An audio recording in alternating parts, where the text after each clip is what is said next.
خاکہ نگاری خاکہ کی لغوی معنی ڈھانچہ بنانا یا مسودہ تیار کرنا ہے، جبکہ ادبی نقطۂ نظر سے خاکہ شخصیت کی ہو عکاسی کا نام ہے۔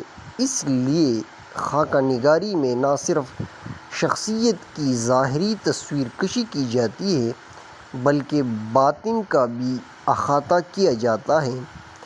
خاکہ نگار ادب کی ایک ایسی صنف ہے جس میں کسی شخص کی زندگی اور شخصیت کو لفظوں کے ذریعے بیان کیا جاتا ہے۔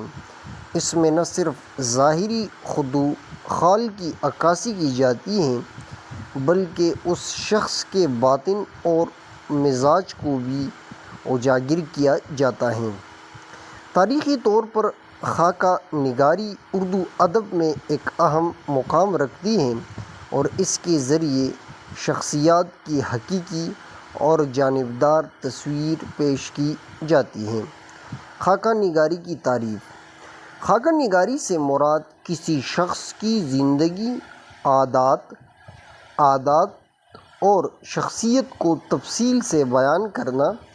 اس میں اس شخص کی ظاہری شکل و صورت، انداز گفتگو، عادات اور شخصیت کے مختلف پہلو کو اس طرح بیان کیا جاتا ہے کہ پڑھنے والے کو اس شخص کی ایک مکمل اور جاندار تصویر نظر آئے۔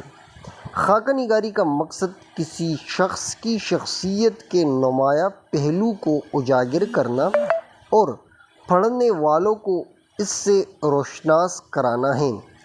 خاکہ نگاری کی تاریخ۔ خاکہ نگاری اردو ادب میں ایک طویل تاریخ رکھتی ہے۔ یہ صنف 20ویں صدی میں خاص طور پر مقبول ہوئی، لیکن اس کے نقوش اس سے پہلے بھی ملتے ہیں۔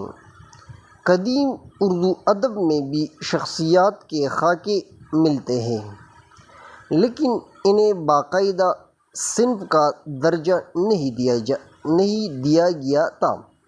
20ویں صدی میں خاص طور پر آزادی کے بعد خاکہ نگاری ایک مقبول صنف کے طور پر سامنے آئی اور کئی اہم مصنفین نے اس میں طب آزمائی کی۔ مشہور خاکہ نگاروں میں مرزا فرحت اللہ بیگ، رشید احمد صدیقی اور پطرس بخاری شامل ہیں۔ خاکہ نگاری کی اہمیت۔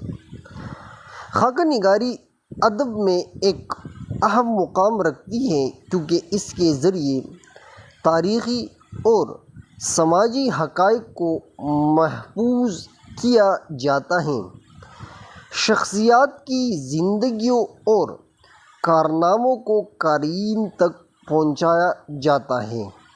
ادب میں دلچسپی پیدا ہوتی ہے، قاری کو مختلف شخصیات کے بارے میں جاننے کا موقع ملتا ہے۔ تو یہ تھا خاکہ، اس کا پس منظر اور تعریف۔ تو میں امید کرتا ہوں کہ یہ ویڈیو آپ لوگوں کو پسند آئی ہوگی۔ اس طرح کے اور بھی اہم اور معلوماتی ویڈیو دیکھنے کے لیے آپ ہمارے چینل کو سبسکرائب کریں، لائک کریں اور شیئر کریں۔ آج کے لیے اتنا ہی کافی۔ والسلام۔